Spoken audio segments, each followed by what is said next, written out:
Hello everyone, welcome back to our channel.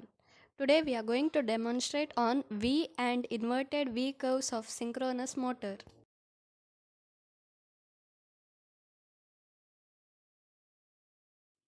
So these are the machine specification of the synchronous motor which we are going to use for this particular experiment.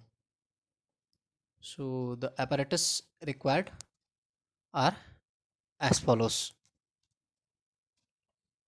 So the apparatus are selected such a way that it is matching the ratings of the selected machine.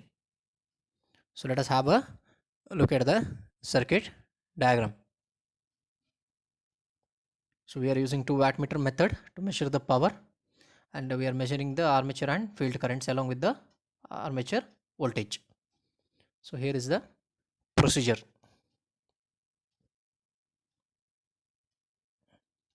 So carefully read the procedure and understand it. Take a pause for a while if you want. So now let us have a look at the conduction. So as mentioned in the procedure, after making the circuit diagrams as shown in the circuit diagram, okay, so we have to make the connection and then we start the MCB and then slowly apply the rated voltage to the armature of the synchronous motor.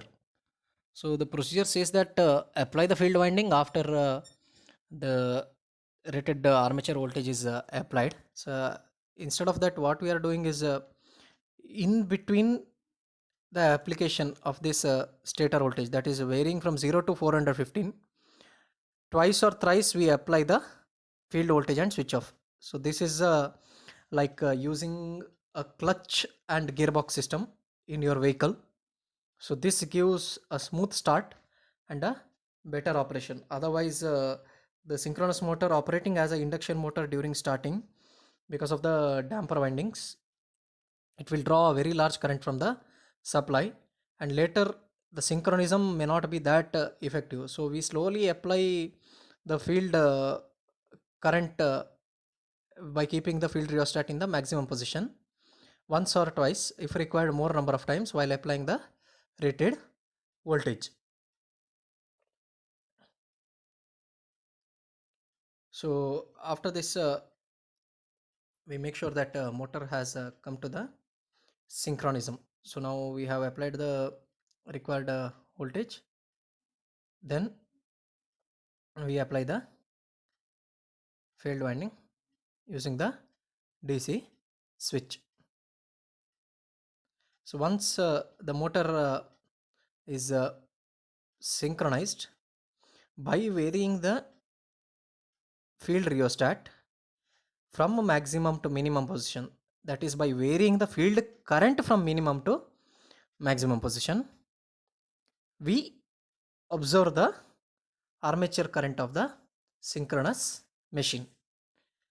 So what happens is, as the field current is increased, the armature current reduces, it reaches a minimum value.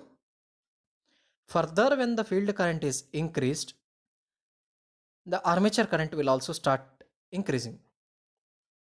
So I repeat, field current is varied from minimum to maximum value. As the field current is increased, the armature current decreases first, reaches a minimum value, and then once again it starts increasing. So carefully we have to note down these readings in steps.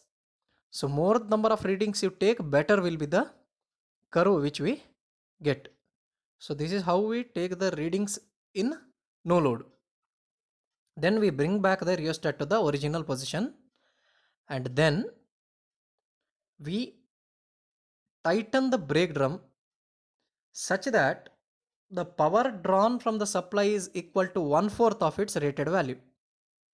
So this is how we take down readings in the loaded condition. So we are taking it for 1/4 load.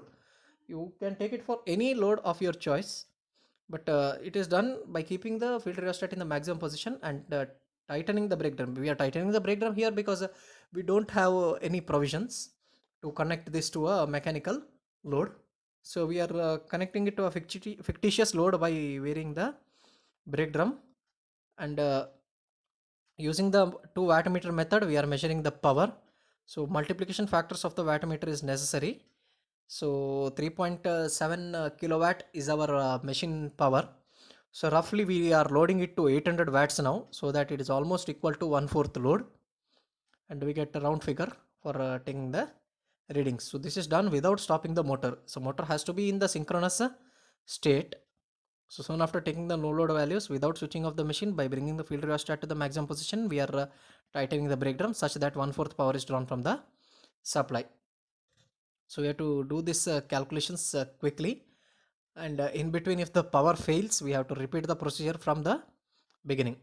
That is, we have to bring it to the synchronism, then tighten the brake drum and apply the rated required values. So now we are almost equal to the 1/4 load. So we observe that as the load increases, if one of the wattmeter is negative, we have to interchange the position of M and L terminals of the wattmeter. So now we are almost reached our target. So we have applied the 1/4 load, and now we have to repeat the same procedure once again. So that is, after the 1/4 load is applied, what we have to conduct here is, by varying the field rheostat, we have to take the resistance or the rheostat from maximum to minimum position such that field current is increased from minimum to maximum value. At the same time, we observe the similar analogy, that is the armature current decreases as the field current is increased, the armature current decreases. So the ammeter on the right side here, right side of the rheostat is the field current, and ammeter on the left side here is the armature current. So note down the AC and DC ammeters carefully, because field is DC and armature is AC here. So we slowly vary the rheostat. Now we observe that the armature current goes on reducing, reaches minimum value, and once again it starts increasing. Now the minimum value of the current here is greater than the minimum value of the no load condition. So this point we have to keep in mind. So slowly we have to vary the rheostat and get more and more number of readings to get a accurate graph. So this is how a tabular column looks like. So we are noting down the wattages because it is required to calculate the power factor. So these are the simple formulae required for calculation here. So power factor, supply voltage, and load current. With this we calculate the power factor. So the expected characteristics which we need to get after plotting the values, that is, on y-axis we are taking armature current and power factor, on x-axis we are taking the field current, is like this. So that's all we have got for today. Don't forget to subscribe to our channel and hit the bell icon for timely updates. Thank you.